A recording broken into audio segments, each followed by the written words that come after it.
બોલીએ ગણપતિ મહારાજની જય. કૃષ્ણ કનૈયા લાલ કી જય. શ્રીમદ ભગવદ્ ગીતા 18મા અધ્યાયનો સારાંશ. સંન્યાસ અને ત્યાગ બાબતે વધુ જાણવાની જિજ્ઞાસા વ્યક્ત કરતા શ્રી કૃષ્ણને જણાવ્યું કે ફળની ઈચ્છાથી કરાતા કર્મો ત્યજવા એટલે સંન્યાસ, અને બધા કર્મના ફળની ઈચ્છા ન કરવી તેને ત્યાગ કહે છે.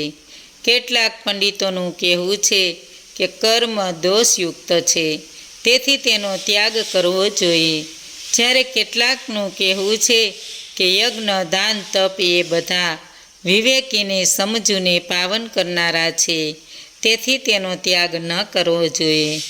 ત્યાગ 3 પ્રકારના છે. નહિવત ત્યાગ કરવો તે તામસ કહેવાય છે. શરીરને કષ્ટ પડશે તે ભયથી કર્મ કરવામાં ન આવે તેને રાજસ ત્યાગ કહેવાય છે. કર્મ કરવું કર્તવ્ય છે એવું સમજી આસક્તિને ફળનો ત્યાગ કરી કર્મ કરવામાં આવે તેને સાત્વિક ત્યાગ કહેવાય છે. જ્ઞાન કર્મને કર્તાનો ભેદ બતાવી સાત્વિક, રાજસી, તામસી કર્મ દર્શાવ્યું છે. પછી સુખના 3 પ્રકાર બતાવ્યા છે. આરંભમાં ઝેર જેવું, પરિણામમાં અમૃત જેવું હોય છે તે સાત્વિક સુખ.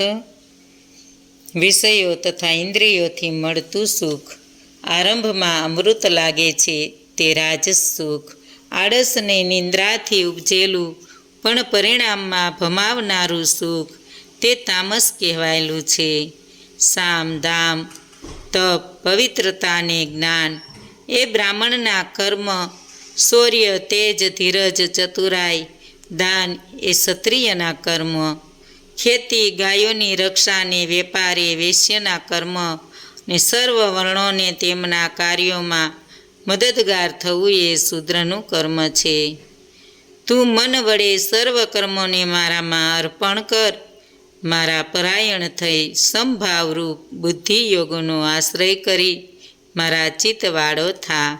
મેં તને જે ઉપદેશ આપ્યો તેનામાં તારો અજ્ઞાનથી પેદા થયેલ મોહ નાશ પામ્યો હશે. છેવટે અર્જુન સંશય રહિત થઈ શ્રી કૃષ્ણના કહેવા મુજબ કરવા તત્પર થાય છે. જ્યાં ભગવાન શ્રી કૃષ્ણને, જ્યાં ગાંડીવધારી અર્જુન છે, ત્યાં લક્ષ્મી વિજયને અચળ નીતિ છે. સાત્વિક પુરુષ દેવોને પૂજે છે, રાજસી પુરુષ યજ્ઞ તથા રાક્ષસોને પૂજે છે, અને તામસી પુરુષ પ્રેત તથા ભૂતગણોને પૂજે છે. મનુષ્ય પોતે ક્યાં છે તેનું માપ તો કાઢી લે. બોલો કૃષ્ણ કનૈયા લાલ કી છે. શ્રીમદ ભગવદ્ ગીતા અધ્યાય 18મો. મોક્ષ સંન્યાસ યોગ. અર્જુને પૂછ્યું, હે વાસુદેવ, હે હર્ષિકેશ, હું સંન્યાસને ત્યાગના તત્વને અલગ અલગ રીતે જાણવા ઈચ્છું છું. શ્રી કૃષ્ણએ જવાબ આપ્યો, હે અર્જુન, ફળની ઈચ્છાથી કરાતા કર્મ ત્યજવા એટલે સંન્યાસ એવું જ્ઞાની લોકો કહે છે, ને બધા કર્મના ફળની ઈચ્છા ન કરવી તેને ત્યાગ કહે છે. કેટલાક પંડિતોનું કહેવું છે કે કર્મ દોષયુક્ત છે, તેથી તેનો ત્યાગ કરવો જોઈએ, જ્યારે કેટલાકનું કહેવું છે કે યજ્ઞ, દાન, તપ કે કર્મનો ક્યારેય પણ ત્યાગ ન કરવો. હે અર્જુન, ત્યાગ 3 પ્રકારના છે. આસક્તિનો ત્યાગ કરીને યજ્ઞ, દાન, તપના કર્મો કરવા એ શ્રેષ્ઠ છે. નિત્ય કર્મનો ત્યાગ તે યોગ્ય નથી, તેનો નહિવત ત્યાગ કરવો તે તામસ ત્યાગ કહેવાય છે. શરીરને કષ્ટ પડશે તે ભયથી કર્મ કરવામાં ન આવે તેને રાજસ ત્યાગ કહેવાય છે. કર્મ કરવું તે કર્તવ્ય છે એવું સમજી આસક્તિને ફળોનો ત્યાગ કરી કર્મ કરવામાં આવે તેને સાત્વિક ત્યાગ કહેવાય છે.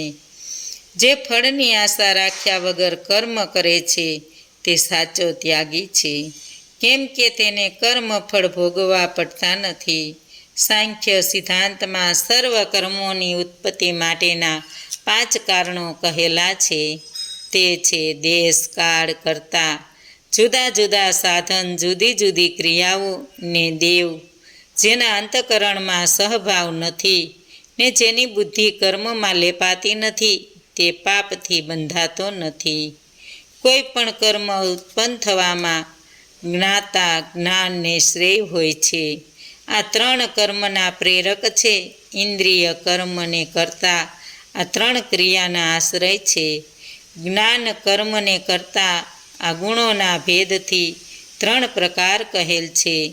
જે જ્ઞાનથી જુદા જુદા સર્વ પ્રાણીમાં અભિન્ન ને અવિનાશી પરમાત્મામાં તત્વને સમાન ભાવથી જુએ છે, તે જ્ઞાનને સાત્વિક જાણ. જે જ્ઞાનથી પ્રાણીઓમાં રહેવાવાળું એક તત્વ જુદું જુદું ભાછે છે, તે જ્ઞાનને રાજસ જાણ. જે જ્ઞાનથી એક પ્રતિમામાં ઈશ્વરને સંપૂર્ણ રૂપથી રહેલા જુએ છે, આ જ્ઞાન નિર્મૂળ, તુચ્છ, પરમાર્થના અવલંબન રહિત છે, તે જ્ઞાનને તામસ જાણ. સાત્વિક, રાજસી, તામસી કર્મ આસક્તિ રહિત, રાગદેશ રહિત ને ફળની ઈચ્છા રહિત કર્મને સાત્વિક જાણ. અહંકારને પરિશ્રમથી કરવામાં આવતા કર્મને રાજસી જાણ. શુભ અશુભવાળું, ખર્ચવાળું, હિંસા અને પોતાની શક્તિના વિચાર વગરનું અજ્ઞાનીનું કર્મ તામસ જાણ. જે આસક્તિ રહિત, અહંભાવ રહિત, ઉત્સાહવાળો, સફળતા નિષ્ફળતામાં હર્ષશોક ન કરતા સાત્વિક જાણ. સ્નેહયુક્ત ફળની ઈચ્છાવાળો, પારકા ધનની ઈચ્છાવાળો, ક્રૂર પ્રકૃતિ, અપવિત્ર અને લાભ હાનિમાં હર્ષશોક કરતા રાજસ જાણ. અસાવધાન, વિવેકશૂન્ય, ઉદ્ધત, છઠ, બીજાનું અપમાન કરનાર, ઉધમશૂન્ય, શોકયુક્ત અને કામનાને વિલંબમાં નાખનાર કરતા તામસ જાણ. બુદ્ધિના ત્રણ પ્રકાર. બુદ્ધિ અને ધૈર્યના પણ ગુણો પ્રમાણે જુદા જુદા ભેદ પાડવામાં આવ્યા છે. જે વૃત્તિ, નિવૃત્તિ, કાર્ય, ભય, અભય, બંધન, મોક્ષને જાણે, તે સાત્વિક બુદ્ધિ જાણ. જેના દ્વારા ધર્મ, કાર્ય સમજાતા નથી, તે રાજસી બુદ્ધિ છે. પણ અજ્ઞાનથી ઢંકાયેલ અધર્મને ધર્મ સમજનારી અને બધામાં અવળું જોનારી તામસી બુદ્ધિ જાણ. જે એકાગ્ર અને એકનિષ્ઠાવાળી ધૈર્યથી મન, પ્રાણ અને ઇન્દ્રિયોની ક્રિયાઓની ધારણા કરે, તે સાત્વિક ધૃતિ જાણ. ધર્મ, અર્થ અને કામનું સેવન કરે, ફળની ઈચ્છા કરે, તે રાજસી ધૃતિ જાણ. સ્વપ્ન, ભય, શોક, વિષાદ અને મદને છોડતો નથી, તે તામસી ધૃતિ જાણ. ત્રણ પ્રકારના સુખ. હે અર્જુન, હવે ત્રણ પ્રકારના સુખોને સાંભળ. જે સુખમાં મન પ્રસન્ન, દુઃખો વગરનું, શરૂઆતમાં ઝેર જેવું ને અંતે અમૃત જેવું, પરમાત્મા વિષયક બુદ્ધિની પ્રસન્નતા ઉત્પન્ન કરનાર સુખ સાત્વિક જાણ. વિષયને ઇન્દ્રિયોના સંયોગથી જે સુખ પહેલાં અમૃત જેવું ને પરિણામમાં ઝેર જેવું છે, તે સુખ રાજસી જાણ. જે સુખ પહેલાં ને પછી પણ આત્માને મોહિત કરે, નિંદ્રા, આળસ ને પ્રમાદથી ઉત્પન્ન થાય, તે સુખ તામસી જાણ. હે અર્જુન, ત્રણેય લોકમાં એવો કોઈ જીવ નથી કે જે પ્રકૃતિથી ઉત્પન્ન થયેલા આ ત્રણેય ગુણોથી મુક્ત હોય. બ્રાહ્મણ, ક્ષત્રિય, વૈશ્ય અને શૂદ્રોના કર્મોને સ્વભાવથી ઉત્પન્ન થયેલા ગુણોથી અલગ કરાયા હોય. સમ, દમ, તપ, પવિત્રતા, ક્ષમા, જ્ઞાન, સરળતા, અનુભવ, જ્ઞાન અને આસક્તિતા, તે બ્રાહ્મણના સ્વભાવ, જન્મ, કર્મ છે. શૌર્ય, તેજ, ધૈર્ય, ચાતુર્ય, યુદ્ધમાંથી ભાગવું નહીં, ધનનું પ્રભુત્વ, એ ક્ષત્રિયના સ્વભાવજન્ય કર્મ છે. સેવા ચાકરી કરવી એ શૂદ્રનું સ્વાભાવિક કર્મ છે. હે અર્જુન, જે પરમાત્મામાં સમગ્ર વિશ્વમાં વ્યાપ્ત છે, તે પરમેશ્વરને પોતાના સ્વાભાવિક કર્મો વડે પૂજીને મનુષ્ય સિદ્ધિને પામે છે. દોષયુક્ત પણ પોતાનો ધર્મ બીજાના ધર્મ કરતાં સારો છે, કેમ કે પોતાના ધર્મ પ્રમાણે કર્મ કરવાથી પાપ થતું નથી. હે અર્જુન, જેમ અગ્નિ ધુમાડાથી ઢંકાયેલો હોય છે, તેમ કર્મ પણ કોઈને કોઈ દોષવાળું હોવા છતાં તેનો ત્યાગ ન કરવો જોઈએ. બ્રહ્મ પ્રાપ્તિ મેળવવાનો ઉપાય. આસક્તિ રહિત, અહંકાર રહિત, ફળિચ્છા રહિત પુરુષ સંન્યાસથી સત્વરૂપ સિદ્ધિને પ્રાપ્ત કરે છે. સિદ્ધિ પ્રાપ્ત થવાથી બ્રહ્મ પ્રાપ્તિ મેળવવાનો ઉપાય સાંભળ. જે જ્ઞાનની પરાકાષ્ઠા છે, જે સાત્વિક ધારણાથી પોતાના મનને નિશ્ચલ કરી, રૂપ રસાદી વિષયોનો ત્યાગ કરી, રાગ દેશને છોડીને એકતા ને વિશુદ્ધ સ્થાનમાં રહેનાર, થોડું ખાનાર, હંમેશા ધ્યાનમાં તલ્લીન રહેનાર, વૈરાગ્યનો આશ્રય કરનાર, અહંકાર, બળ, દર્પ, કામ, ક્રોધ વસ્તુ સંગ્રહ આ બધાનો ત્યાગ કરી મમતા રહિત શાંત ચિત્તે થઈને બ્રહ્મભાવને પામે છે. બ્રહ્મમાં રહેલા પ્રસન્ન ચિત્તને મનુષ્ય ન કોઈ નાશવંત કે અપ્રાપ્ય વસ્તુનો વિચાર કરે છે. તે બધા પ્રાણીઓમાં સમભાવ રાખે છે, મારા સ્વરૂપને જાણે છે, મારો આશ્રય લે છે, તે મારી પરમ ભક્તિ પામે છે. ઈચ્છતો ન હોવા છતાં યુદ્ધ કરીશ. તું મનથી સર્વ કર્મો મને અર્પણ કરી, મને સર્વોચ્ચ માની જ્ઞાનયોગનો આશ્રય લઈ મારામાં ચિત્ત પરોવ. તેથી બધા દુઃખ દૂર થશે. તું અભિમાનમાં આવી જઈ મારા વચન નહીં માને તો નાશ પામીશ. હું યુદ્ધ નહીં કરું તેમ તું કહે છે, પણ તારી પ્રકૃતિ તને યુદ્ધ કરવા પ્રેરશે. તેથી ન ઈચ્છતો હોવા છતાં પણ યુદ્ધ કરીશ. હે અર્જુન, આ ગુપ્તમાં ગુપ્ત જ્ઞાન શાસ્ત્ર મેં તને કહ્યું, તેના વિશે વિચાર કર. આમ કરવાથી તારો મોહ નાશ પામશે. તું મારામાં મન પરોવ, મારો ભક્ત થા, મારું પૂજન ને નમસ્કાર કર. આમ કરવાથી તું મને મેળવીશ, કેમ કે તું મને પ્રિય છે. બધા ધર્મ છોડી મારે શરણે આવવાથી તને સર્વ પાપોથી છોડાવીશ. અભક્તને આ રહસ્ય જણાવીશ નહીં. ભક્ત આ ગુહ્ય જ્ઞાન પ્રાપ્ત કરી મને પામશે. જે ગીતાજી શ્રવણ કરશે તે પાપથી મુક્ત થશે. હે અર્જુન, આપણા બંનેના ધર્મયુક્ત ગીતા શાસ્ત્રના સંવાદનું જે કોઈ સદભાવથી અધ્યયન કરશે, તેને જ્ઞાન યજ્ઞથી મારું પૂજન કર્યું છે એમ હું માનું છું. જે ગીતાનું શ્રવણ કરશે તે પણ સર્વ પાપથી મુક્ત થશે. હે અર્જુન, તે એક ચિત્તથી ગીતાશાસ્ત્રને સાંભળ્યું. તારો મોહ હવે નાશ પામ્યો ને? હું તમારી આજ્ઞા પ્રમાણે વર્તીશ. અર્જુને જવાબ આપ્યો, હે અચ્યુતમ, તમારી કૃપા વડે મારો મોહ નાશ પામ્યો છે ને હું મારા સ્વરૂપને સમજી શક્યો છું. હવે હું તમારી આજ્ઞા પ્રમાણે વર્તીશ.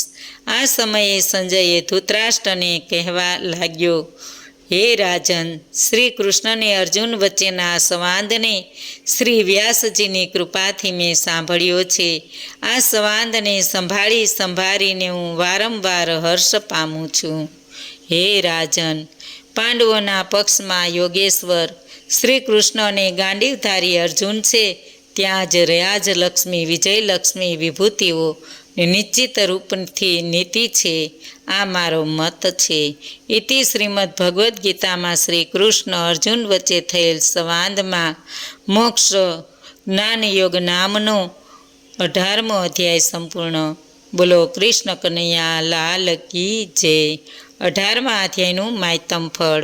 ભગવાન શ્રી શંકર પાર્વતીજીને અને ભગવાન શ્રી વિષ્ણુ લક્ષ્મીજીને ગીતાજીના 18મા અધ્યાયના માયતમ અને ફળ વિશે જાણવા જિજ્ઞાસા વ્યક્ત કરતા આ કથા કહી સંભળાવી.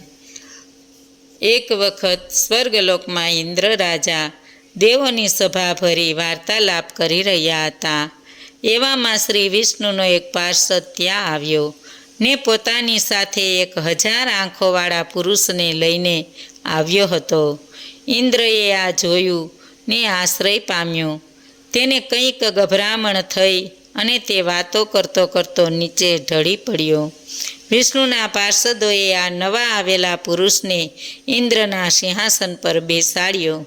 સભામાં બેઠેલ દેવોને આ નવા આવનાર પુરુષને માન આપવાના હેતુથી ઊભા થઈ સન્માન કર્યું. તેને આવકાર આપવા અર્થે મંગલ ગીતો ગવાવા શરૂ થયા ને નૃત્ય ગાન પણ થવા લાગ્યા. ઇન્દ્ર ભાનમાં આવતા તેને જ્ઞાન થયું કે મારી પાસેથી મારું સિંહાસન છીનવી લેવામાં આવ્યું છે. આથી તે વિષ્ણુ ભગવાનની પાસે પહોંચ્યો ને પોતાનો શું અપરાધ થયો જેથી તેને સિંહાસન છોડવું પડ્યું તે બાબતમાં ખુલાસો પૂછ્યો.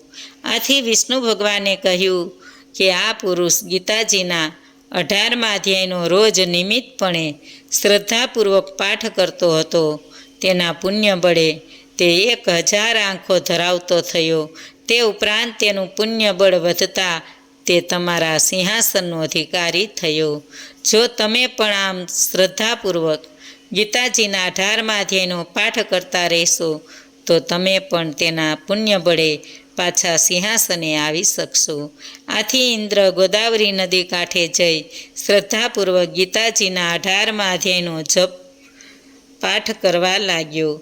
ધીમે ધીમે તેમનું પુણ્ય બળ વધતું ગયું. તેમને હવે ઇન્દ્રાસન કરતાં વૈકુંઠ લોકની તાલાવેલી થઈ. છેવટે તે વૈકુંઠ લોક પામ્યો. દરેક પુરુષે તન મન ધન અને ઇન્દ્રિયોના સંયમ વડે આત્માનો ઉદ્ધાર કરવો જોઈએ. પોતાનો ઉદ્ધાર કરવો કે અધોગતિ વહરવી એ મનુષ્યના પોતાના હાથની વાત છે. સારા વર્તનથી મનુષ્ય પોતાનો બંધુ બની શકે છે અને ખરાબ વર્તનથી પોતે પોતાનો શત્રુ બની શકે છે. બોલો કૃષ્ણ કનૈયા લાલ કી જય. પૂર્ણ પુરુષોત્તમ ભગવાનની જય. આજનું ભાવપુષ્પ શ્રી કૃષ્ણ અર્પણ.